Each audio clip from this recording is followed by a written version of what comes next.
E aí, galera do Puro Malte, hoje quem está apresentando o programa é Rodolfo, que vos fala. Mark Zuckerberg. Como vocês estão? Tudo certo, tamo vivo. Dormindo tarde, né? Acordando cedo. 2 dias seguidos que eu tô também. nessa de live e eventos, tô cansado. E você tá dormindo tarde também, Bia? Não. 10 horas tô dormindo já. Não, mas 10 horas já é muito tarde. Nossa. 10 horas da Caramba, tarde? 9 horas da noite eu já tô em Nárnia, assim, se fosse um dia normal. Nossa. Aí quando teve evento aqui, né, a gente foi até tarde. Caramba, não tinha essa visão de você. Achei Não, que você dormia normalmente tarde. sim.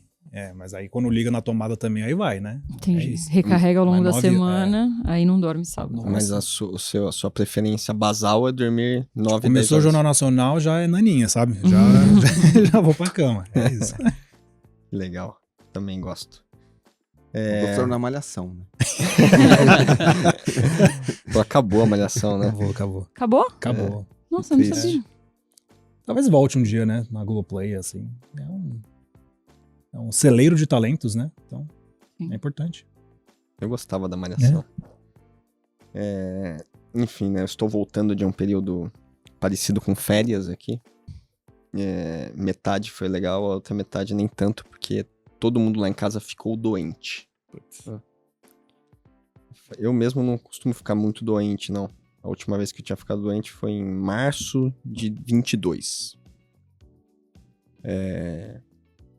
E eu me lembrei de uma coisa que foi muito comum, principalmente quando eu tava na faculdade, que era que eu sempre ficava doente quando eu entrava de férias.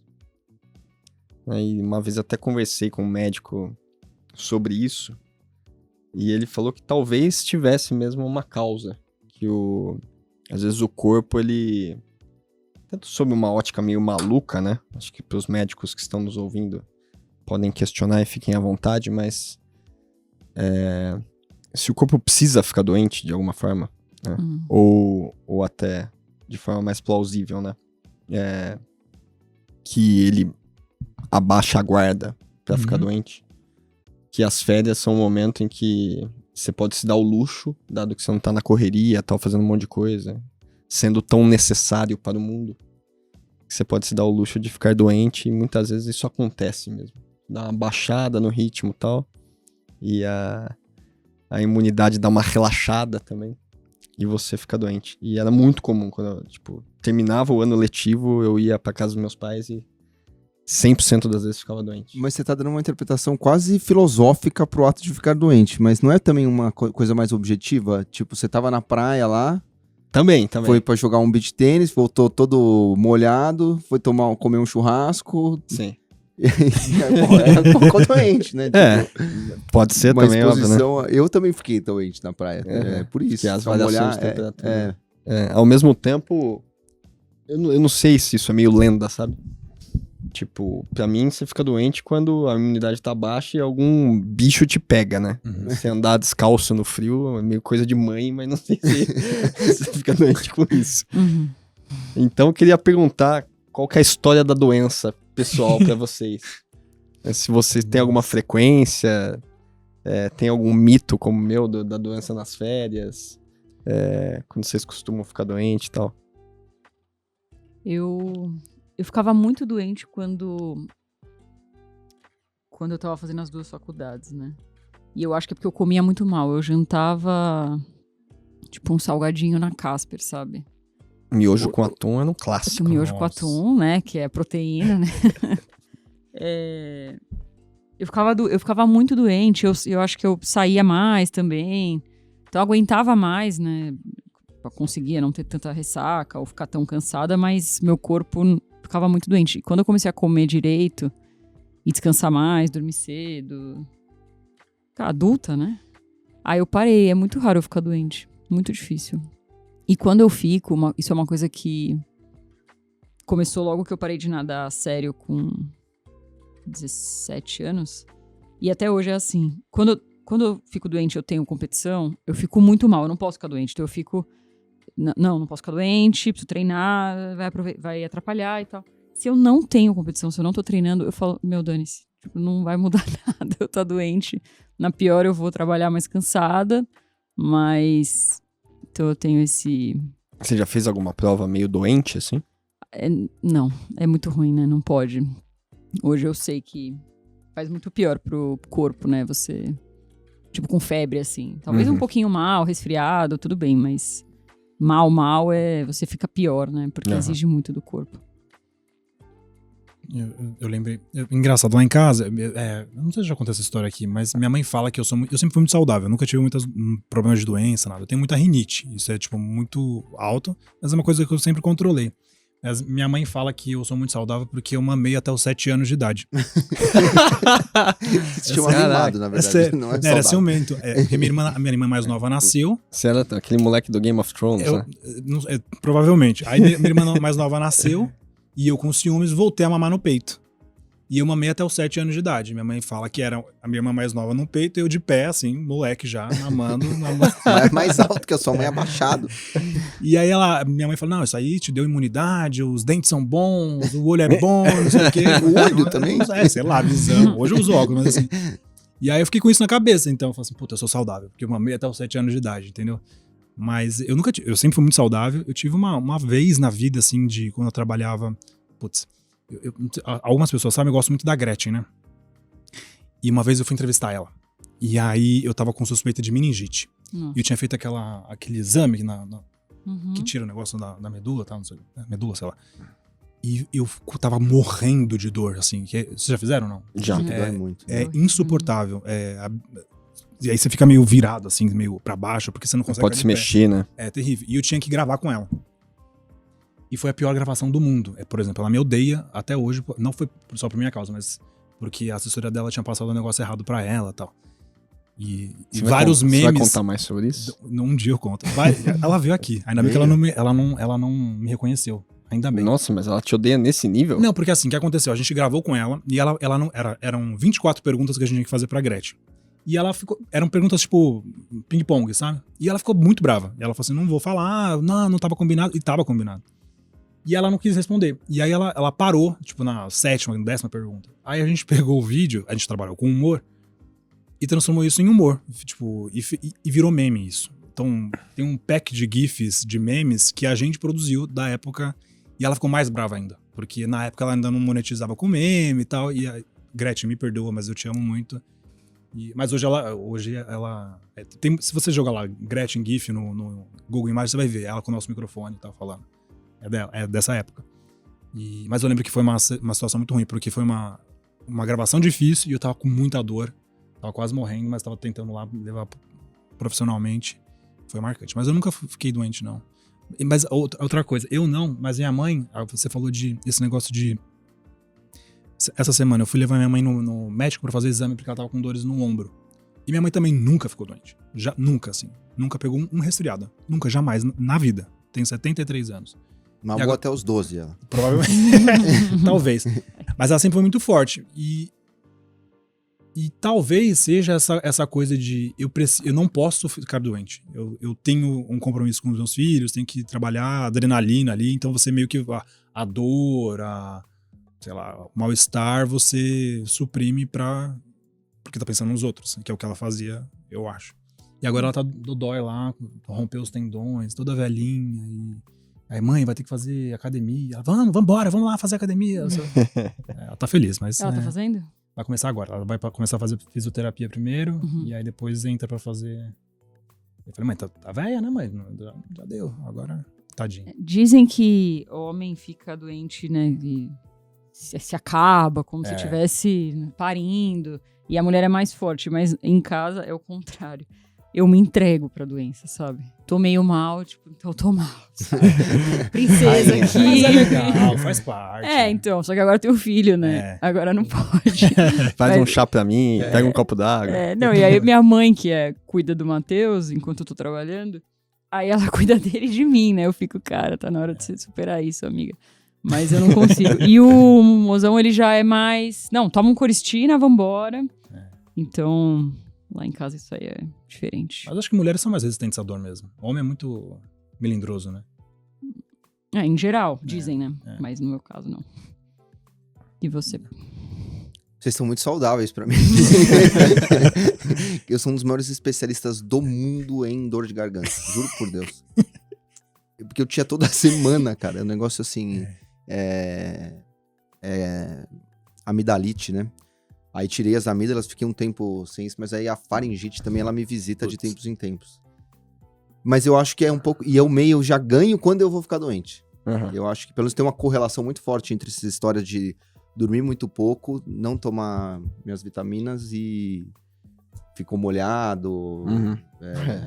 Pé no gelado. Pé no gelado eu não tenho tanto problema, mas assim, tipo, chegou do futebol, demorou um pouquinho pra tomar banho, tá meio frio, sereno. Puta, o sereno, cara, é uma bomba atômica. Então Mas eu vou também, assim, eu fico doente, mas eu venho trabalhar, faço as coisas, vou na academia.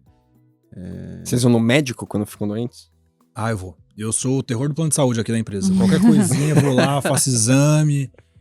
Todo mês eu faço Muito exame pra raro acompanhar. ir ao médico, muito raro. Também, muito raro. Mas você não gosta? Pra mim, assim, vou se for muito, muito necessário. Que sei lá, é chato, você tem que dar sorte de pegar um médico bom ainda, né? Você diz pronto-socorro. Sim. Uhum. Pra mim é um esforço muito grande, assim. Tem que valer a pena pra caramba pra ir. Eu acho que vale quando você sabe que precisa tomar antibiótico, né? Teve uma época que eu tomei muita benzitacil, que era... Nossa, isso eu espero não passar mais por isso na minha vida. É muito ruim. Porque minha mãe tinha essa lógica do... Cara, benzitacil dói, mas é uma dor que dura 15 segundos, um pouquinho mais que isso, e passa logo, né? O antibiótico demora 15 dias, você fica tomando o antibiótico oral lá, né? Uhum. E, de fato, né? Você melhora muito rápido, mas ao mesmo tempo ele destrói muito o corpo, né? Tomar uma dose tão grande. Uma porrada. Né? Então, eu não sei hoje em dia se eu tomaria e tal, mas... Uma coisa que eu faço, que não sei se vocês já viram, mas tem aqueles exames de DNA que mostra os antepassados e tal, mas também mostram a parte de saúde, né? O Então, Rodolfo fez, não fez? Eu Já fiz, fez? já. Fiz. é mó legal, não é? Assim... Será que é mentira?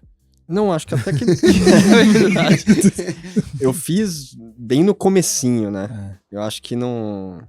Primeiro, assim, o grau de informação não tava tão bem organizado Hoje tá uma maravilha. Acho que hoje avançou muito já. Mas eu já li algumas matérias e pesquisas que, assim, você não consegue confiar ainda. Um negócio que está em informação, sabe? Uhum. Tipo, acho que teve um jornalista, eu não lembro se era do New York Times ou da New Yorker lá, que fez um exame em cada um dos maiores dos Estados Unidos e, assim, deu várias contradições. Óbvio que algumas coisas estavam em linha, mas várias outras nada a ver. E você deu o quê? Você lembra? Puta, nada digno de menção, assim, cara. Uhum. Não teve nada que eu lembrasse que fosse, pô, sei lá, risco aumentado de tal coisa, toma cuidado. Não lembro. Mas você já fez? Eu fiz, eu gostei. Eu levei pro médico, na verdade. Eu levei pro meu neurologista, ele falou assim, nossa, o ideal é que todo mundo fizesse isso, porque pra gente ajuda muito. Tem negócio de genética, epigenética, né? Que eu manjo um pouco disso, mas aí ele me explicou tal. Absorvi muito bem, falei assim, passa aí os comprimidos, a gente toma, tá tudo certo. Mas é legal pra se conhecer também, né? Aí você fala, nossa, mas no geral deu tudo certo, assim, coisas, o que apareceu lá. Minha família é muito saudável também, a parte da minha mãe principalmente. Meu pai também, meu pai morreu porque, tipo, tinha feito uma cirurgia e era teimoso, levantou, e aí os pontos abriram e ele caiu, mas morreu morreu com 84 anos, imagina. Foi bem. Tá Minha bem, avó amor, morreu com 100. 14. Por aí. Mas é isso. Mas faz bem mamar até. Qual é a idade certa pra parar de mamar? Que agora eu fiquei na dúvida. Não tem. Acho Ué, você que tá dando leite? Não, eu amamentei até... Antes do Matheus fazer 1 ano. Foi uns 10 meses. Mas foi porque também eu voltei a trabalhar. E eu tirava leite aqui, né? Porque se você não tira... Lembra? Lembro. Outro dia eu falei, gente, eu acho que tem leite aí ainda. Na geladeira. Eu tirava, tudo bem, era legal. Mas assim, começou a... Primeiro que já produzia menos. Né? Tirar dá muito mais trabalho. E às vezes eu tô lá numa reunião, aí, putz, tem que sair correndo pra tirar. começou a ficar meio... E essa conversa tá muito ideologizada também, né? Tá, e no fundo é assim, é muito bom aumentar, tipo, é bom, é melhor. Só que você não é péssimo se você não conseguir, sabe, dá uma insistida um pouco, mas Sim, assim, se não der, tudo bem, né, eu acho que... Parece que os próprios pediatras já até quando, né, eles divergem, assim, a gente foi... do até no quando? começo, assim, pelo menos até 1 ano. Aí o atual já fala assim, cara, depois dos 6 meses, você começa a dar fórmula ou... É legal amamentar pela relação, mas segundo esse... Sei lá, se for num terceiro vai falar outra coisa, provavelmente. Eu ouvi 6 meses também. Depois dos 6 meses é meio tudo igual, porque a fórmula já meio cumpre tudo e... Sim. Mas sei lá, também não tô aqui falando cientificamente, tô dizendo as opiniões que eu ouvi de médicos diferentes. Sim. Bom, não foi o meu caso, mas é Você comum. parou de amamentar com... Eu parei de mamar com 8 meses. Mas tem gente que fica doente e reza, né? Então vamos entrar num tópico de orações aqui. Pode ou não estar associado a uma prática religiosa. Eu queria perguntar pra vocês se vocês rezam e de que forma, né? Eu vou compartilhar minha experiência primeiro. Eu rezo toda manhã. Eu não tenho uma religião específica, né? Mas eu inventei umas rezas. E depois eu fiquei até pensando que provavelmente tem uma estrutura universal para as rezas, né? Que as minhas invenções, elas bebem, né, dessa biblioteca aí enorme, né? Então, tem alguma coisa a ver com agradecer, tem alguma coisa a ver com oferecer, lembrar, pedir pelo outro, né? E achei interessante pensar nisso, né? Constatar que a reza tem a ver com essas relações. Mas você é uma relação com você mesmo, com o cosmo, com Deus? Com alguma coisa aí. Tipo um negócio, né? Acho que um Deus meio epicurista, assim, a natureza, sei lá, o universo. Mas não é a figura do Deus barbudo. O Deus de Spinoza. É isso. Mas você fala em voz alta? Eu falo na minha cabeça. Entendi. Rezo na minha cabeça. Mas me faz muito bem, assim. É um negócio legal. Tipo, se eu não faço por algum motivo, porque minha rotina mudou e tal, eu sinto falta, né? Então é um momento bom, assim. Eu queria perguntar pra vocês se vocês rezam, fazem orações, em que momentos também, se é algo cotidiano, se é algo específico, só quando tá doente. Aquela reza utilitarista, né? Oportunista. Não rezo, mas eu achei muito interessante essa sua ideia, essa sua prática. O que eu acho que faço mais... Eu sempre faço sinal da cruz, que virou um toque quando eu tô em avião, porque, né? E antes de nadar. E acho que o que eu mais me aproximo disso é nadar, sabe? Eu sinto que eu consigo... É que aí não é bem rezar, talvez seja mais um meditar, né? De conseguir dar uma alinhada, assim, na cabeça. Mas rezar, não. Eu sou de família católica, eu rezo, menos do que deveria. Aí toda vez que eu vou rezar, eu falo assim, então, desculpa, eu não vim semana passada, mas assim, eu rezo com frequência, geralmente à noite. E aos finais de semana, eu frequento a missa, então todo domingo eu vou pra missa. Vou lá, já levo a cruz lá no altar, bem... Me faz bem, assim. Mas uma coisa que e principalmente, e como eu moro exatamente do lado da igreja, eu vou muito na igreja pra passar lá. Às vezes eu vou correr na Sumaré ali, na volta eu paro e fico na igreja. Fico, sei lá, 10, 15 minutos parado, sem fazer nada. E pensando na vida, assim, é o que você falou mesmo, de agradecer, pedir desculpa, pedir proteção. E é uma coisa que me faz bem, assim. Teve uma época da minha vida que eu fiquei muito distante da igreja por questionar, não entender as coisas que eram ensinadas pra gente. Mas eu voltei por um chamamento meu, assim. Um dia eu falei, puta, vou entrar. E entrei lá, sentei e fiquei em silêncio. E me fez bem. E é uma coisa que eu busco sempre, assim.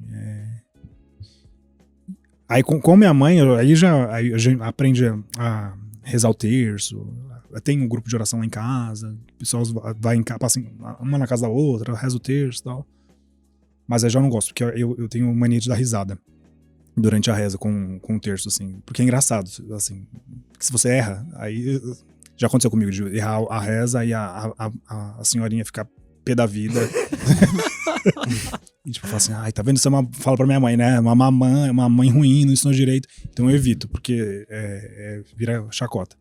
Mas eu carrego comigo São Bento, a oração de São Bento, pra me proteger. Tem uma frase que eu sempre repito na minha cabeça toda vez que eu acho que tô em perigo ou que eu vou fazer uma coisa importante.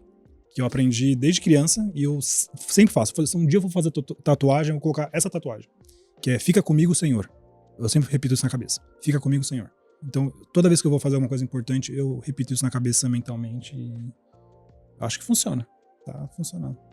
Pô, esse seu rolê, assim, de ir na igreja quando não tá tendo missa, eu tô imaginando, né? Acho mais legal do que a missa. A missa é chata, né? Esse é o problema. Mas é um ritual, né? Tá ali, tem um porquê, mas é... E a minha igreja é muito bonita, né? Então você entra lá, você fica meio, nossa, impressionado. É feita pra isso, né? Pra dar uma... E o silêncio cara, é transformador, assim. O silêncio o eco do silêncio, do vento, do barulho de alguém passando dentro da igreja mesmo, andando lá, você fala, abre a mente, assim. Eu já tive até, nossa, experiências, assim, de viagens mesmo, deu um negócio aqui, assim, me emociona, eu fico emocionado. Qual que é a igreja? Igreja do Calvário, ali na Cardeal. Isso é comum, assim? Tipo, todas as igrejas você pode chegar, entrar e ninguém vai te encher o saco? Geralmente eles têm alguns horários. Não, a igreja é feita pra isso, né? A igreja é pra estar com a porta aberta e pra qualquer pessoa entrar, pedir ajuda ou falar com o padre. Geralmente é assim. Aí tem algumas igrejas fecham em alguns horários, mais pela secretaria, horário do almoço, essas coisas. Mas ela tem, pelo menos a minha igreja, que quase todas, na verdade, tem a parte de assistência social, né? Então tem a secretaria, então tem as famílias que vão pegar a cesta básica, atendimento psicológico, enfim. Então tem atividades durante a semana inteira, assim. E a igreja em si tá aberta para quem quiser orar. Tem os horários da missa e ela fica aberta o dia inteiro, assim. Foi uma discussão durante a pandemia, que vai fechar a igreja, onde o pessoal vai rezar e tal. Mas, fecha a igreja. Pelo menos na igreja católica é assim, fecha. Senão dá ruim. Nossa, é mesmo. Eu rezava muito também, hoje em dia eu não rezo mais, a não ser quando eu tenho uma... De tempos em tempos eu vou ao cemitério visitar o túmulo do meu pai. Datas assim, né, comemorativas, Dias dos Pais, aniversário dele e tal. E às vezes, sei lá, quando tá muito tempo sem ir, eu vou. E aí ali rola um momento que seja meio parecido com isso, assim, Normalmente quando eu tô precisando chorar muito, precisa chorar, não consigo, aí eu vou lá e eu consigo chorar, assim. E aí rola uns pedidos também, uns agradecimentos, uns pedidos de desculpa, uns pedidos prospectivos e tal, mas no dia a dia não. Eu rezava terços também, e me sentia muito culpado, porque às vezes eu começava a rezar e aí minha mãe falava assim, mas você tem que prestar atenção no que você tá falando, você não pode ficar repetindo as palavras, só falando, assim, você tem que... Aí eu falei, puta, eu repeti, mas eu não prestei atenção, vou ter que começar de novo. Aí começava, demorava uma eternidade pra acabar o terço. Aí eu fui perdendo, assim, um pouco isso É porque tava associado um pouco à culpa, sabe? O negócio, você tem que rezar, o temor a Deus, né? Senão Deus vai ficar... Eu falei, esse Deus aí muito vingativo, acho que não existe não, cara. Se ele existe, ele é mais contemplativo, mais... misericordioso, então vai me perdoar se eu não rezar. Mas eu gosto dessa perspectiva que é quase meditativa, né, da oração, de você dar uma alinhada, você passar os seus valores, o que você pretende pro dia e tal. Eu acho que existe talvez eu não seja tão estruturado, mas eu faço um exercício parecido com esse, assim, de manhã, passa pela minha cabeça do que eu pretendo ser hoje, o que eu gostaria, tentar me manter alinhado com o que eu gostaria de ser e tal. Tenho esse exercício que não é formalmente uma oração, que eu não trato formalmente como uma oração, mas seria algo parecido com isso, assim. Sim. Eu até acho engraçado, né? Já pensei nisso um pouco, mas... Por exemplo, você pega um Pai Nosso, uma Ave Maria e tal. Eu acho que tem muito do básico ali, né? Uhum. Mas você ficar repetindo aquilo, pra mim é mais um mantra, né? Uhum. Não é? Então eu entendo que você não prestar atenção, porque assim, pô, você rezou 32 vezes uma coisa. Sim. Tipo, eu já entendi esse recado, né? Não... Mas se você inventa a sua própria oração, tipo, cada dia é diferente do outro, né? Uhum. Então, óbvio que você vai prestar atenção, porque você tá efetivamente refletindo Sim. sobre o que tá acontecendo na sua vida naquele momento. Uhum. Concordo muito. Mas eu tinha um negócio de rezar Salve a Rainha. Acho que por conta da proximidade que eu tinha com a minha mãe, emotiva, de agradecimento e tal. E tô ficando meio emocionado aqui. Mas a Salve a Rainha, ela tem uma frase no meio dela que fala... Eia, pois, advogada nossa, esses vossos olhos misericordiosos a nós volvei. Então, um pedido pra mãe de misericórdia e de que ela estenda os olhos dela a você. Então, eu acho foda, assim. Cara, eu não sei o que é o terço, nem isso que você acabou de falar. Tenho uma educação religiosa bem...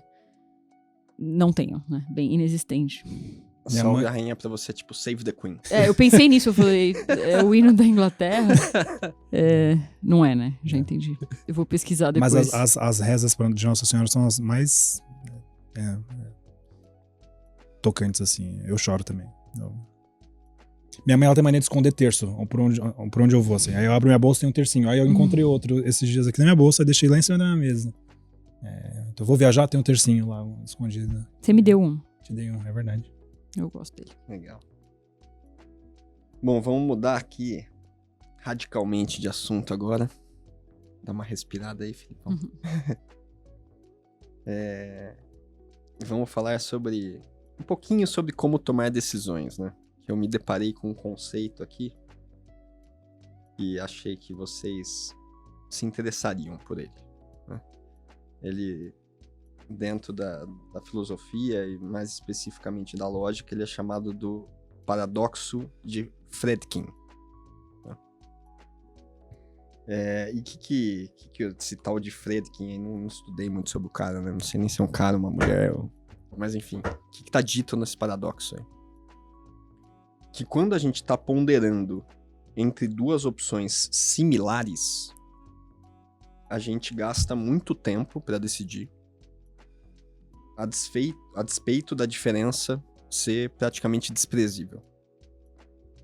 Por outro lado, quando a diferença entre duas opções é muito significativa, a gente decide rápido.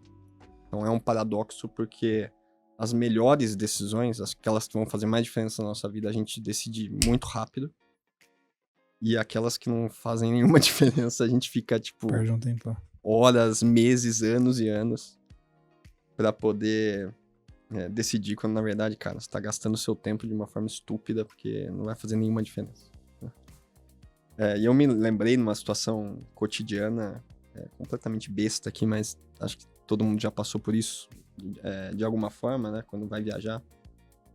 Então, eu tava lá de férias na praia e aí sempre fica aquele papo de vamos sair mais cedo pra fugir do trânsito, só que aí você perde o último dia que sempre tá sol no último dia.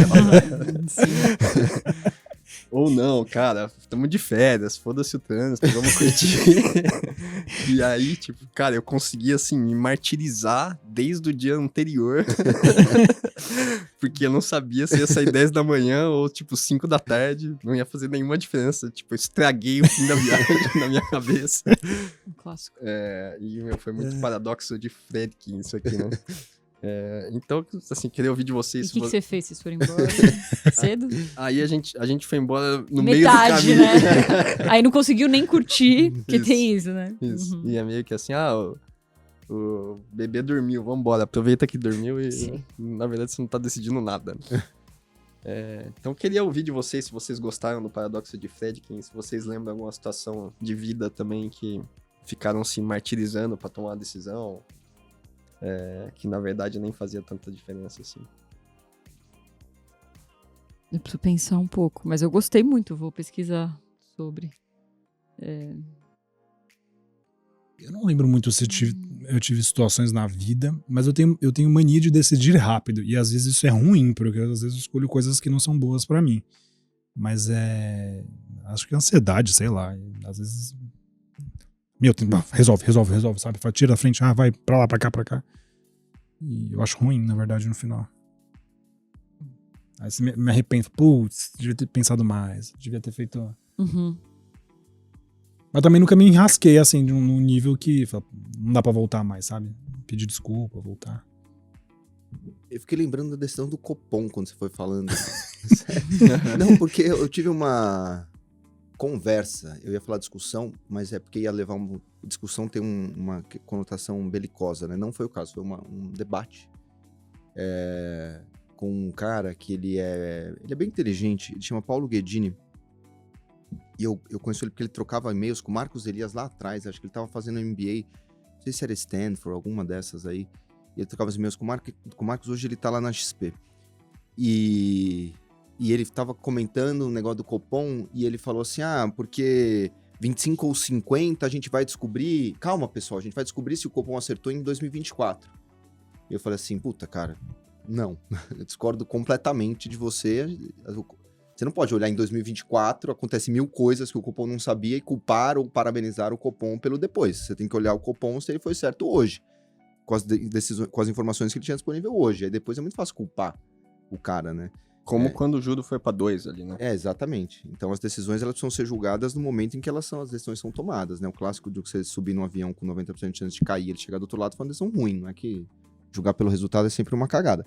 Aí ele fez um contorcionismo retórico lá todo pra se justificar. Não, concordo com você, mas neste caso...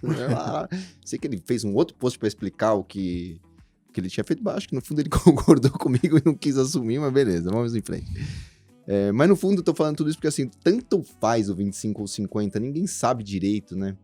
É uma decisão sobre a qual se perdeu um montão de tempo. Acho até que a própria reunião deve ter sido mais desgastante nesse sentido, né? Porque foi quase um empate ali, né? Horas, argumentos pros dois lados, e assim, o Copom fez uma escolha e ninguém sabe, na verdade, se é 25 ou 50, basicamente não faz muita diferença, mas o tempo que se perde nisso, né? E aí vai lá, não, agora 50, aí a bolsa cai no dia seguinte, né? Que você esperava que ia ser ao contrário. Então, eu acho que é isso, assim, a gente perde muito tempo mesmo sobre decisões que muitas vezes não fazem muita diferença. E talvez as outras a gente seja rápido porque elas talvez sejam meio óbvias, né? E meio... você sabia que não ia subir 3% o juro ontem, então mas não vou nem pensar sobre isso. Sim. Dá pra ser rápido, né? Mas achei uma heurística interessante, assim, de você olhar pra sua própria tomada de decisão e falar, cara, eu tô há tanto tempo pensando nisso, tipo... É óbvio que não faz diferença. Não, mas sobre isso eu tenho muito, assim, eu sou um cara, esse negócio que tem de estragar a viagem a partir do sábado, eu já estrago ela na quinta-feira, sou uma pessoa muito mental, assim, de não estar no momento, é um puta erro, né, uma idiotice, de você tem algum probleminha aqui rodando sempre, e tá debruçado sobre aquilo o tempo todo. Então é isso, puta, que hora vamos voltar e tal, vamos almoçar na minha mãe ou não, e aquele negócio e o que vamos comer, cara, tanto faz, se vai ser o macarrão, a lasanha, ou o tutu, sei lá. Mas eu destruo bastante as coisas nessa piração mental. Beleza, Bia? Lembrou de alguma coisa? Não. Tá bom. Não, ele falou do que vai comer, eu fiquei pensando nisso. Às vezes você vai no restaurante e fica muito em dúvida de, vai pegar esse ou esse, o cara não vai fazer diferença nenhuma, é meio que a mesma coisa. Os dois são deliciosos. Sim. Mas incomoda, né, a pessoa que ela fica... Que demora muito. Que pergunta, e ela faz um interrogatório com o garçom. E dá pra trocar o legume pelo não sei o quê? Não, mas não quero que troca, não. Tipo, sim. Você perguntou, então? Não, e aí o cara vai perguntar na cozinha, né?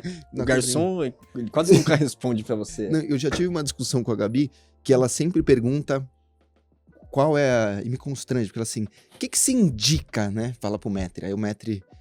o chefe hoje tá indicando tal. Não vou querer isso aí. Ela nunca pra pede. Você pergunta, ela né? nunca pede a sugestão. E tô falando porque eu já falei isso pra ela. Você nunca pede o que o cara te sugere. Você vai pedir o carbonara. Você sempre pede o carbonara. Mas é isso. E dá um constrangimento ainda, né? Porque aí o cara tá recomendando, tá indicando aquele prato que você perguntou. Não quero essa merda aí. Exatamente. Não, mas isso não. Beleza, vou voltar rapidinho aqui no nosso tópico preferido, Second Mountain. Né? E depois até fiquei pensando, né, eu nunca vi, pelo menos não me lembro de ver os jovens felizes ou discutindo sobre como é melhor ser jovem, né? Então, de certa forma, se a gente tá perdendo tanto tempo pra falar que é melhor ser velho, é porque deve ser pior mesmo. Né? O jovem não precisa fazer isso. Mas aí, 2 coisas. Me deparei também recentemente com uma aspas que eu achei muito legal. Esse aqui é impossível de falar o nome, bom. Shunryu Suzuki. Até o sobrenome é mais fácil. Mas que é o seguinte. Na mente do principiante, há muitas possibilidades. Na mente do especialista, poucas. E depois, estava lendo lá uma resenha da Cristiane Correia no Brasil Journal, de um livro chamado Strength to Strength, Finding Success, Happiness and Deep Purpose in the Second Half of Life. Que acho que conversa totalmente aqui com o livro da Segunda Montanha. Pelo que a Cristiane escreveu ali, o livro virou um best-seller no New York Times. Não foi ainda traduzido para o português. E é do Arthur Brooks. E, enfim, recomendo dica cultural aqui, né? Lê a resenha, tá muito bem feita. E tem um pedaço ali especificamente que fala, em referência ao livro, quando você é jovem, você pode gerar e habitualmente gera montanhas de dados. Você acaba ali funcionando como um servidor, um HD, sei lá, né?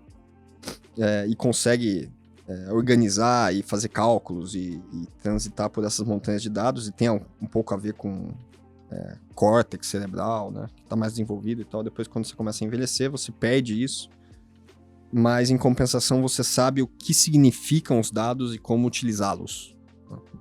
Então você processa menos, mas você interpreta mais. Fiquei pensando um pouco no ChatGPT, né?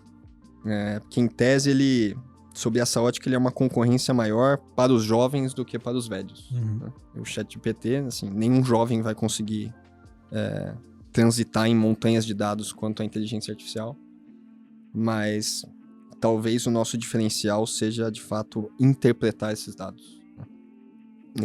Então, você vai perguntar, talvez, também, né? Também. Queria jogar essa para vocês aí, se vocês concordam com essa visão. Sentem isso até no próprio envelhecimento. Não, antes, a Segunda Montanha, o autor é o David Brooks, né? E esse que você falou é Arthur Brooks. Será que eles são parentes? Não, então, eu vi um podcast desse Arthur Brooks num cara que chama Rich Roll, que acho que eu já indiquei aqui. Ele é ultramaratonista de corrida também, faz triatlon e tal. E aí, quando eu tava vendo, ele fala coisas muito parecidas com a Segunda Montanha. Foi meio ao mesmo tempo que eu tava lendo, aí eu vi que eram diferentes, então fica a dica desse podcast. É interessante, tem aquela coisa meio americana que eles estão tentando sempre hackear o como ser melhor. Às vezes é meio cansativo, né? Mas eles são muito articulados e tal. É bem legal esse podcast. Eu penso nisso do ChatGPT meio... É uma visão muito errada, mas eu penso assim... tô garantida já, sabe? Não preciso... Isso é um problema pro meu filho. Preciso educá-lo bem e colocar em bom... né? Quero que ele tenha emprego. Acho muito importante. Mas eu meio sinto assim... Nossa, escapei desse problema e tal. E acho que é uma realidade, não tem como fugir. Mas ao mesmo tempo eu fico lembrando... Eu vi alguém falando sobre isso recentemente. Teve uma noia, uma época que todo mundo tinha que aprender chinês, lembra disso? Tinha que aprender mandarim, porque senão, você não vai conseguir, os chineses vão vir pra cá. E, cara, ninguém sabe chinês quase, tá? Deu tudo certo. Então, também meio calma, né? Acho que às vezes você pensar 20 anos na frente, tipo, nossa, como é que vai ser pra ele entrar na faculdade? Tá ferrado, meu Deus, e agora? Tem que ir meio vivendo dia por dia, né? E é muito curioso, porque você tá pensando em inteligência artificial e ao mesmo tempo o problema é fazer teu filho sei lá dormir sem ficar enchendo muito saco, sabe? Não enchendo muito saco, mas né, os problemas são tão concretos. O Matheus esses dias não queria deixar a gente trocar ele antes, não, eu quero dormir com a fralda molhada, suja, mamãe. Aí não, filho, tem que trocar, não quero, aí eu fico, sabe? Então talvez viver os problemas um de cada vez, né? Tenho pensado muito nisso. Mas me assusta muito essa perspectiva dos jovens próximos, assim. Não só ChatGPT, mas tudo, sabe? Acho tudo tão difícil hoje em dia. Me dá um pouco de pânico. E eu sinto que meu filho vai me ajudar com as tecnologias que eu não entender e tudo bem, sabe? O que é ruim, né? Você deveria se manter atualizado e tal, mas eu acho tão difícil de entender. Muitas das coisas já tentei e tal. Enfim. Eu tenho um pouco de medo assim, porque eu não sei onde vai chegar, né? Onde vai parar. Ao mesmo tempo, eu entendo que precisa de regulação e quando a gente fala de inteligência artificial, parece que o negócio vai dominar sozinho, né? Que não tem ninguém pensando em como resolver o outro lado, né? Então, por exemplo, as universidades, como vai ser daqui pra frente e tal. Então isso me acalma. Vocês usam o ChatGPT, essas coisas? Estão usando nada? Não. A gente usa algumas coisas de ferramentas ali no nosso dia a dia, ajuda muito. Mas eu sempre fico com o pé atrás, assim, que às vezes você pega uma informação errada, você fala, puta, tá errado isso aqui. Coisa simples mesmo, né? Imagina fazer um cálculo de, sei lá, de construir um prédio, material ali. Então, eu acho que ainda é muito incipiente. Mas eu tenho um pouco de medo. Mas também acho que é um problema pra quem tá vindo, né? Talvez seja nosso. Provavelmente é também, nosso também. É errado eu pensar assim, né? Mas acho que um dos medos é isso que você falou, tem alguém controlando, mas acho que um dos medos maiores é que perca o controle, né? Vire algo tão inteligente, que meio que tome uma vida própria. Não vida, não sei se é vida a palavra, mas saia do controle, né? Acho que é meio isso, né? É que de alguma forma alguém criou a inteligência artificial. Mas ela vai meio que se retroalimentando e ela... gerar inteligência no momento, né? E parece que é possível. IA generativa. Né? Sim.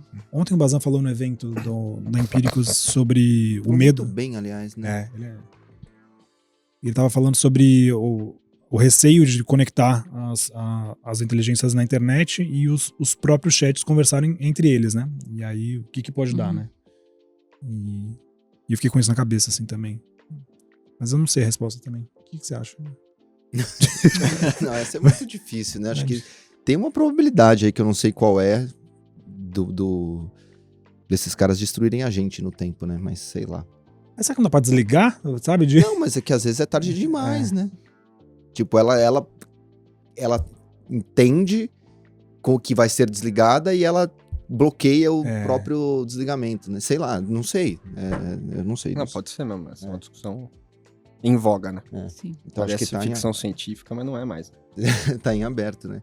O meu maior medo dessa... Eu concordo com essa perspectiva, assim, até quando você é jovem, você acha que você pode fazer tudo, depois você vai ficando velho, você fala, puta, na verdade eu não tenho habilidade pra fazer tudo, e também minhas escolhas já tá too late pra tomar um outro caminho, né? Eu tenho muito medo de meio perder a capacidade de aprender, sabe? A disposição, assim, que eu acho isso mesmo, assim. Você fica menos um processador, né? Mas talvez você vai aprender só sobre o que você gosta, né, mano? Não numa perspectiva de entrar numa bolha, mas, cara, esses são os meus interesses aqui. Vou me dedicar a eles. Sim. Mas é que eu tenho medo de não aprender, de perder a capacidade de aprender, tipo, de ChatGPT e tal, porque eu não sei o que vai vir, assim, pode ser que, cara, daqui 5 anos as coisas estão bem diferentes, né? Porque agora tá começando. Só que esse negócio é muito exponencial. Esse esse termo ficou muito cafona, mas neste caso ele é exponencial mesmo, né? Sim. Então a gente pode estar bem diferente mesmo tudo, né? Tipo, tudo que a gente aprende, você foi, sei lá, e a gente ainda que era meio estudioso, né? Você foi fazendo, você foi falando, puta, então, na verdade, assim, tudo que eu aprendi hoje é ensinado de uma forma completamente diferente. Totalmente. Todo mundo já sabe tudo que você sabe aos 14 anos. Então, isso é um pouco, dá meio medo. Então, eu tenho muito medo de perder essa capacidade de aprender. E, ao mesmo tempo, a segunda montanha, ela tem me assombrado com a perspectiva assim, a liberdade, todo mundo quer ser livre, né? Mas a liberdade também, ela é muito perigosa, né? Assim, cara, eu posso fazer tanta coisa, tipo, e meus interesses, eles são variados, né? Sei lá, posso voltar a estudar violão, quero aprender a programar, quero aprender sobre ter essa ilusão, né? Vou ter muito tempo. Aí eu comecei outro dia, eu fui organizar o meu dia, falar, levo minha filha pra escola, faço uma academia, vou no meu curso de mitologia grega, acabou o dia. Tipo, não fiz nem metade das coisas. Nossa, eu acho isso um grande drama, só que é um drama que é muito difícil de você... Tipo, a maioria das pessoas, ela tá tentando sobreviver. Então, esse é um drama que eu me sinto mal de ter. Eu me sinto culpada. Tipo, Talvez você tenha muito tempo livre, coitadinha, tipo, privilegiada, né? Mas eu penso muito nisso, que esse rolê do...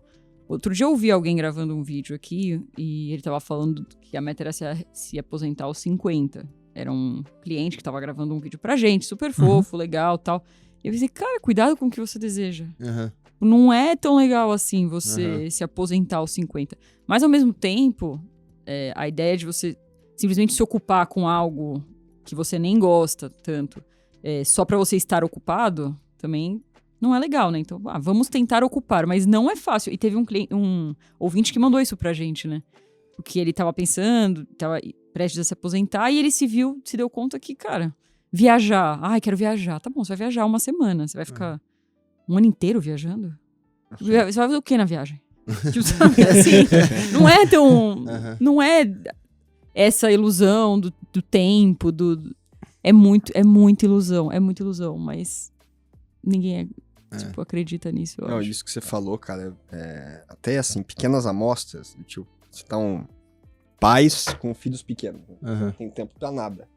Aí, tipo, um dia os seus filhos vão passar na casa dos avós. Você fala assim, cara, amanhã a gente vai fazer tudo que a gente quer, que tá represado aqui e tal, vamos passear, vamos no restaurante, vamos ver TV, vamos transar, vamos fazer... Cara, tipo... Passou o dia em 5 minutos, você não fez nada. Eu ia se perguntando já, que horas que os meninos voltam? Sim. Então, cara, é uma puta armadilha isso aí. Armadilha.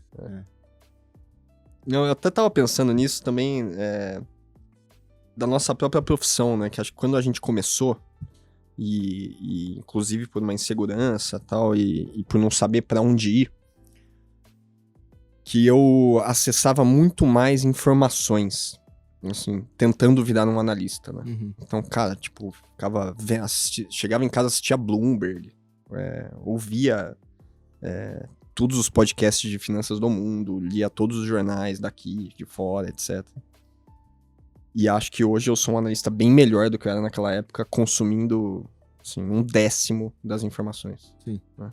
Não, que vem de sujeira, né? Eu ficava culpado quando saía as cartas dos gestores, eu não lia todas os relevantes. Nossa, eu não li a SPX ainda. Não dá pra dormir hoje. Cara, dane-se, amanhã você lê, você para em ler também. É só um cara pensando as ideias dele lá. Exatamente, cara. Isso é muito maluco. Enfim, vamos nos encaminhar aqui para tudo nosso, nada deles. A primeira é Bia. Ganhar dinheiro ou deixar de perder? Ganhar. É muito legal ganhar dinheiro. Sim. Eu acho que deixar de perder dinheiro. Deixar de perder. Que é difícil isso também.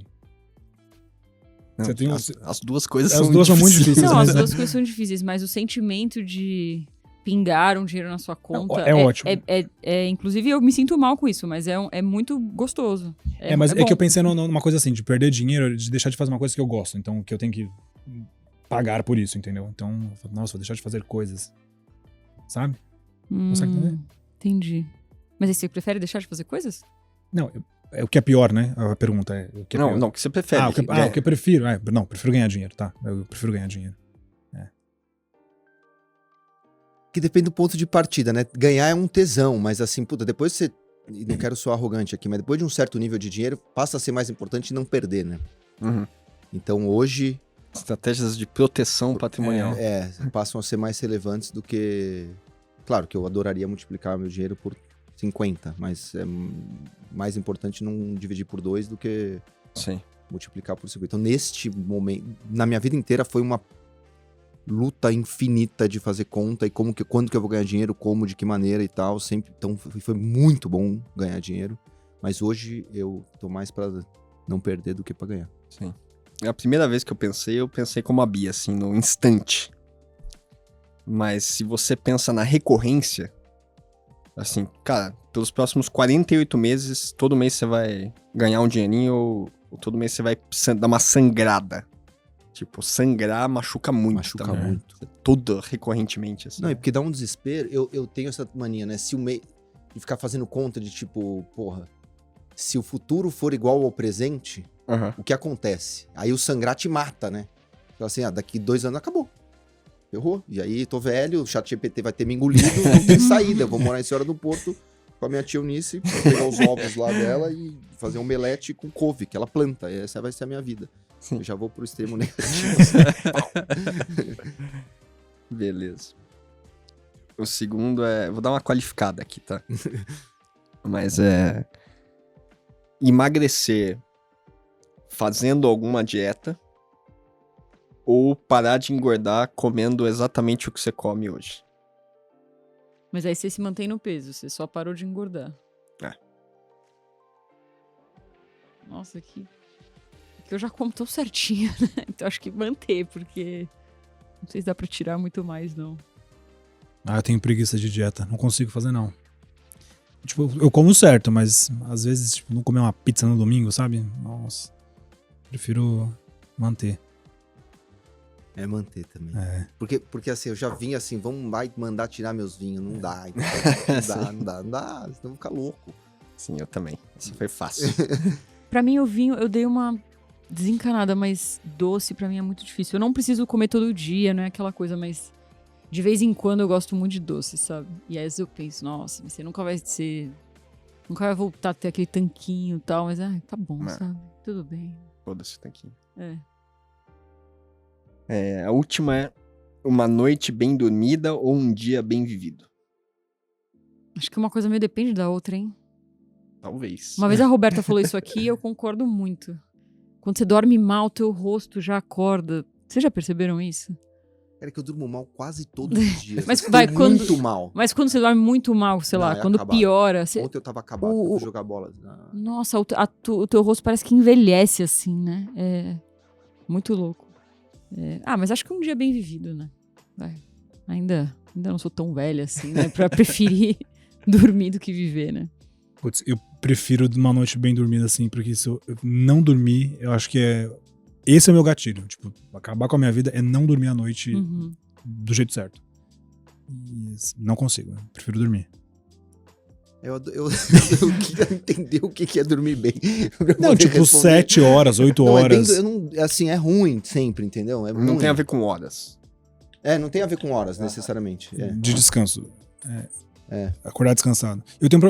Eu acordo muito durante a noite. Eu também. Várias vezes. Demoro pra dormir, melatonina. Puta. Mas um dia bem vivido é legal, tesão, né? Você vai lembrar mais, né?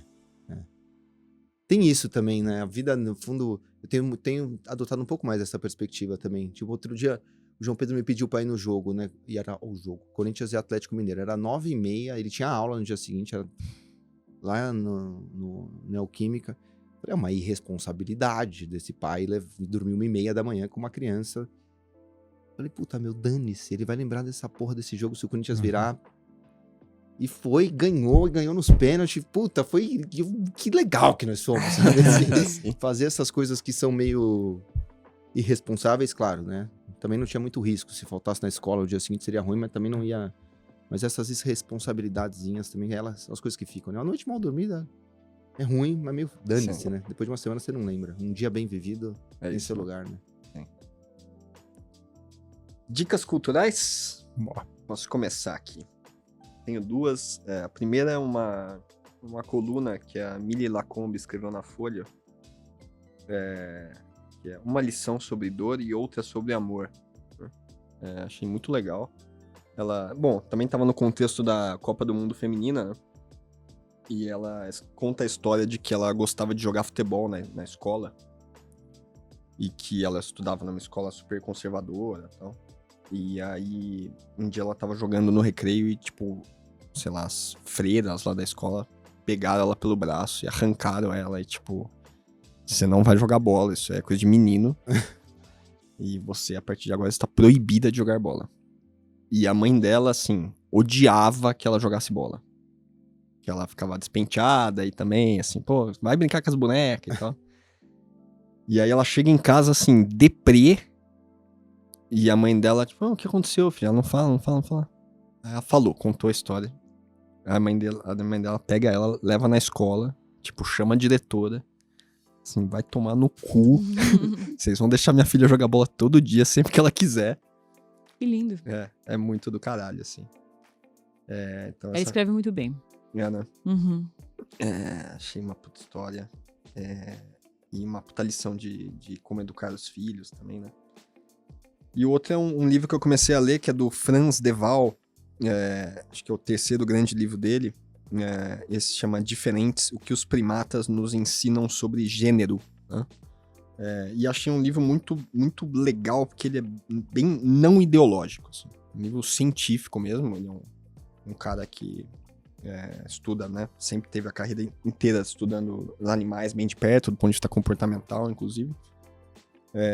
E trazendo à tona tanto fatos que a gente toma como dados, né? Tipo, o homem é mais forte nas várias espécies e tal, mas também, assim, outros conceitos provocativos e bem interessantes, do tipo, beleza, o homem é mais forte, mas não significa que o domínio de uma comunidade de chimpanzé, por exemplo, tem a ver estritamente com força. Né? É um livro muito bem escrito e muito rigoroso, assim, do ponto de vista científico. Eu gostando muito. Nossa, eu fiquei viajando aqui.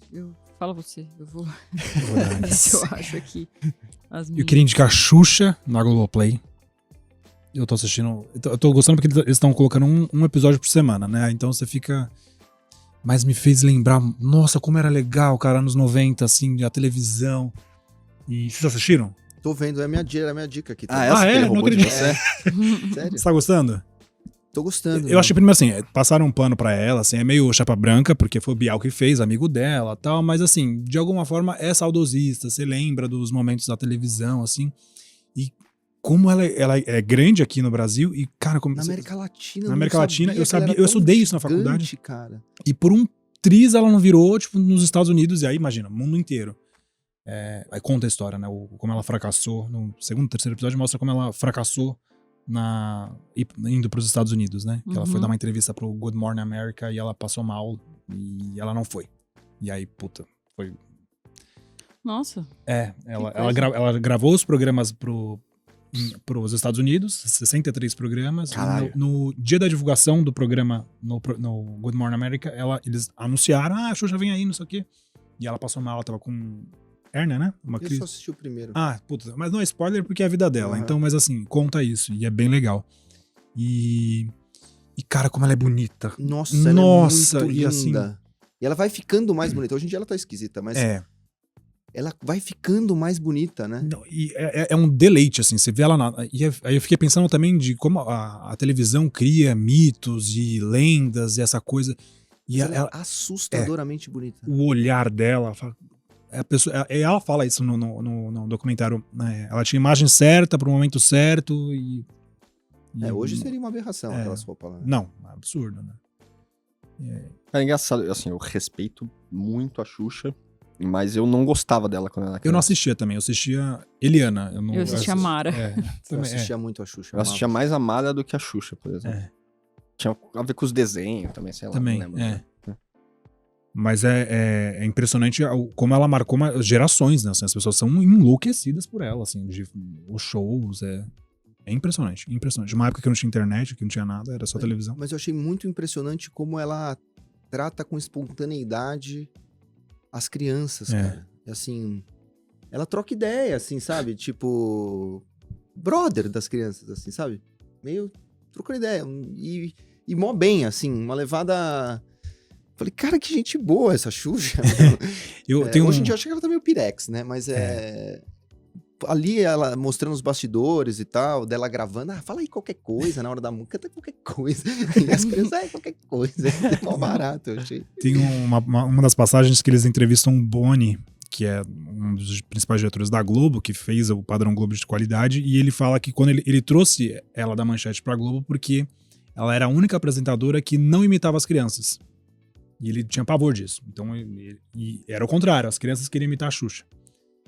E eu pensei nisso aí também. É muito legal, muito legal. Mas hoje, ela meio que... E o negócio de ser rainha, sabe? Na Argentina. Que, Nossa. Mas ela era meio rainha mesmo. Eu lembro quando a Sasha nasceu, que passou, não sei... Tipo, a Xuxa tá grávida, e pra mim aquilo era uma... Eu não tinha ainda muita noção que a importância dos acontecimentos é dada meio por pessoas. Algo não é importante em si, né? Eu acho muito importante ser campeão mundial de natação, outras pessoas não acham. Mas eu achava que existiam coisas absolutas. Por exemplo, a Xuxa ter uma filha. E hoje, assim, sei lá, tem um monte de gente tendo filho, né? Assim, não é... Mas ela demorou pra ter, e quem ia ser o pai. Ela namorou o Pelé, cara. E o Senna. Sim. Isso é E o bizarro, Senna, assim, mas ao ela mesmo tempo. foi meio... Não, dizem que não. Mas assim, cara, três maiores ídolos da história do esporte brasileiro. Sei lá, na minha cabeça é Pelé, Senna e Guga. Sim. Tipo, ela namorou 2 dos 3 da história. É impressionante. Você der uma cutucada no Guga ali, acho que ele admite, né? A Guga do Guga tem um currículo bom também. E eu fiquei pensando como Marieva. devia ser foda ser ela, sabe? De difícil mesmo. Que pressão, cara. É muita loucura. Tipo, a Marlene Matos, que trancava ela no hotel. O próximo episódio eu acho que é esse. E elas não se falam mais, né? E o Biel colocou as duas juntas. Uma de frente pra outra. Tipo, depois de 20 anos elas nunca mais conversaram. E a Marlene não pede desculpa, sabe? Ela fala assim, fiz mesmo, é isso mesmo. E hoje eu acabei de ver no UOL que a Marlene fala que a Xuxa tinha um trauma porque a Marlene falou que todo ídolo devia morrer cedo. Ah, você falou pra mim isso. E a Marlene falou, falei mesmo. E continuo falando, o ídolo tem que morrer cedo mesmo, não sei o quê. Eu falei, nossa, devia ser muito difícil. Mas é engraçado, pelo menos até agora parece que a Xuxa tem essa coisa ambivalente com a Marlene, né? Embora ela tenha sido tirana, também tem uma certa gratidão, ao mesmo tempo. E assim, puta, ela reconhece que deve a Marlene muita coisa, parecia ali. Cara, isso me parece bom, porque... Né? Porque as duas coisas, isso, né? Sim, não isso, adianta... legal, muito Sim. legal. Eu achei muito legal isso, que não é um negócio... Pelo menos eu não vi o episódio da Marlene, mas assim, tem uns flashes, né, no começo. E parece ser essa relação. Cara, como eu te odeio e eu te amo ao mesmo tempo. Sim. Ao mesmo tempo, não é que... Sim, acho Não, a vida da Marlene foi viver a Xuxa, assim, 24 horas por dia. Ela fazia tudo pra Xuxa. A Xuxa só acordava, não sabia o que fazer, e era tudo a Marlene. Então, era uma relação tóxica? Não sei. Mas ela seria o que é hoje sem a Marlene? Também não sei, acho que não. Então, vale a pena. Só que assim, eu pelo menos na minha televisão, assistindo o Globoplay trava muito, né? Acontece com vocês, né? Não. Então acho que é minha TV, vou trocar de TV. Comecei a assistir Succession, assisti o primeiro episódio, muito legal. Nossa, é muito bom. Mas falaram que tem quatro temporadas. É longo. É longo para a vida. Mas só melhora. E sabe o que eu gostei? Pelo menos no primeiro episódio, eles são muito ricos, mas eles não são blasé, sabe? Não fica... Tem as coisas de riqueza, andar de helicóptero e tal, mas não é cafona, sabe? Rico cafona. Ah, é cafona. Vai ficar cafona? Não, você tá só começando. Vai tá. ficar cafona. Então eu vou odiar isso. Não, vai ter coisas cafonas no meio, assim. Coisas legais, coisas cafonas. Tá. E eu vou fazer... Eu não ia dar essa dica, mas eu vou dar pela pauta do Dorf. Tem um documentário no Disney Plus, que é do Papa. Vocês já viram? Ou eles botaram o Papa pra conversar com 10 jovens. O Papa atual? O Papa Francisco. Chama Amém, Francisco Responde. E os jovens fazem perguntas super difíceis pra ele sobre aborto, sobre questão de gênero, de sexualidade, e ele responde. Sem cortes, obviamente, mas ele responde, né? Tá na Disney Plus, não tá disponível no Brasil, mas dá pra assistir. Tipo, eu tenho links aí, eu coloco. Ainda não chegou no Brasil oficialmente pelo aplicativo. Você vai pôr um link pirata? Não, tipo, é o All Plus, sabe? Sei lá, licenciado e tal. Mas vai chegar no Brasil. É muito legal. Pelo menos o que eu vi, os trailers... Você viu os 2 papas? Vi, super legal. Muito também. legal. Muito bom. Eu gosto muito do Papa Francisco. Ele é gente boa. Ele é bem legal, né? Ele é. Eu curto ele também. Essas são as dicas. Quer falar, Bia? Eu primeiro? tô ruim de dica. Acho que eu não botei, mas... Eu também recomendo a Xuxa, tava aqui no meu caderninho. Porra, tem uma conversa do Jordan Peterson com o Andrew Lo. Na verdade, o Andrew Lo tá só... mediador ali, né? Ele tá respondendo perguntas dos alunos do MIT. Eu li o 12 Regras para a Vida do Jordan Peterson e eu não gostei, pra frustração. Eu também não. Mas o Jordan Peterson me parece muito melhor do que esse livro dele. Ele falando é bem melhor do que escrevendo. Ele não Talvez a escreve muito tradução, sei lá, não sei se você já leu ele no Acho que original. não, ele não acha que é um bom escritor. Aham. Mas eu gostei muito dele ali, desse negócio dele respondendo as perguntas, porque são perguntas variadas sobre The Future of Capitalism, eu acho. E ele, mandou muito bem, eu achei ali bem legal. E a segunda temporada dos Gills, sei lá, da família Gil, que tá também no Amazon Prime. você falou tem um papo dele no Brasil Journal também, com o Newton Bonder. Cara, que sabedoria de vida do Gilberto Gil. Um negócio assim... Ele ficou um sábio. Ele parece que assim, ele é um preto velho morto já vivendo, que assim, ele transcendeu, ele conhece o universo e ele tá aqui entre nós habitando. Calmo, tranquilo, assim. Achei, puta, que homem, Gilberto Gil, cara. Que negócio maravilhoso, assim. Maravilhoso. Ele fez um show aqui no prédio, né? Aqui no vão. O BTG faz sempre, né? No Natal? Não sei se foi no Natal, exatamente. Acho que foi no Natal. Aí um dos shows... Já teve vários shows. E aí teve do Gil. Aí eles meio que a Faria Lima fecha, fica todo mundo aí na frente. Foi bem legal. Que legal. Nossa, eu não lembro. Eu acho que foi antes da pandemia, mas... Eu vi Barbie, então, mas já foi essa fase, já chega, né? Você gostou? Gostei. Eu ainda não vi. Eu gostei, assim... tô gostando mais depois que eu vi do que quando eu saí do filme, sabe? Eu vi, ele não me tocou tanto assim, mas porque eu acho que eu também vi muito assim, qual que é a mensagem? Sabe? Tipo, o que ele tá querendo me dizer? Né? Eu não consegui me envolver nele como um filme mesmo. Achei a mensagem ok, não amei, mas achei bom. Mas aí eu li várias coisas e a Helena, que trabalha aqui, me trouxe uma perspectiva que eu não vou falar porque é bem spoiler, que eu não tinha pensado, assim, totalmente diferente do rolê feminista ou não feminista. Um outro jeito de ver o filme que eu achei lindo, assim. Então, mas não posso falar aqui. Eu assisti Oppenheimer, vocês assistiram? Ainda não. Não. Eu não vou falar também, não. Mas... Você não gostou muito, né? Porra, 3 horas de filme dormindo. Nossa! Alguém me falou que você tem que ir, assim, sem sono. Porque ele é desafiador, né? Se você for meio cansado, talvez você vá dar uma dormida ali no começo, mas depois ele cresce, né? A impressão que eu tive é que era um trailer de 3 horas. Nossa. Porque a cena, acontece tanta coisa, as cenas são tão rápidas e os cortes são tão... Você fala, nossa, 3 horas de filme. Saí 3 da manhã do cinema. E sem pipoca, porque não consegui comprar pipoca. Fiquei mais puto ainda. Já cheguei pra ver o filme puto. Mas tem que assistir várias vezes, assim, eu acho. É bonito, tem que mas assistir não... várias vezes? A Natália que assistiu 2 vezes. Ela falou assim, eu gostei tanto que eu assisti 2. Eu falei, mentira, você não entendeu a primeira, vai ver de novo porque não entendeu. Mas eu não é o tipo de filme que eu gosto. Assim. O que eu esperava? Eu esperava uma história sobre a bomba atômica. Quase uma coisa meio explosão. Pelo trailer você vê isso. E o filme não é isso, é sobre o Oppenheimer. Só que assim, bom, não vou dar... Podia ser outra pessoa, sabe? Podia ser o Joãozinho da Silva, que fala assim, faz aí uma bomba. Se você não for você, vai ser o outro cara que vai fazer. Então eu não achei ele brilhante, sabe? Ele era substituível, sabe? Né? Nossa, foi esse cara que resolveu o problema, foi ele que inventou o negócio. Não era, todo mundo tava fazendo. Então, mas é muito bonito. Eu já vi alguém criticando justamente isso, né? Estão tentando passar um pano pro Oppenheimer, de que na verdade ele não é tão culpado. Mas assim, como eu não vi, eu tô numa discussão louca, porque eu não entendi muito bem o que a pessoa tá falando, mas agora eu tô juntando com você. Eu só vi uma crítica, que foi da Forbes, e aí eu vi os comentários no Instagram, o pessoal falando que era que o governo do PT tinha pagado pra Forbes falar mal do Oppenheimer por causa da Barbie. Eu falei, nossa, as pessoas estão viajando. Nossa, que chato. Tá complicado demais. Viver, né? Assim, muita opinião, né? Muita opinião. Viciados em opinião. Beleza, fechamos então. Semana que vem. Quer passar o serviço aí pra terminar? Claro, pode mandar e-mail pra puromalte@empiricus.com.br ou zap pra 11 941 46 0690. Valeu, galera. Valeu. Tchau.